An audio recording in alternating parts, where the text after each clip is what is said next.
আসসালামু আলাইকুম।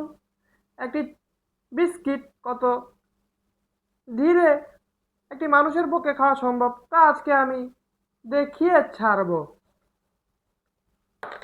হে, পড়ে গেল নাকি? না, ঠিক আছে, তো খাওয়া শুরু করছি।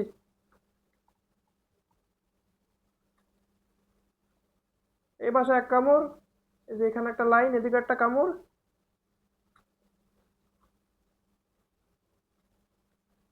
এদিকে একটা, দিচ্ছি একটা করে।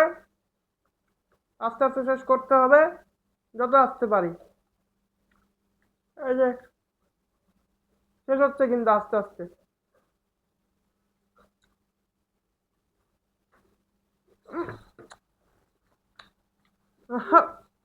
আহ পেটেই চলে গেল। তো আজকে এখানেই বিদায় নিচ্ছি। ভিডিওটি দেখার জন্য অসংখ্য ধন্যবাদ। আল্লাহ হাফেজ।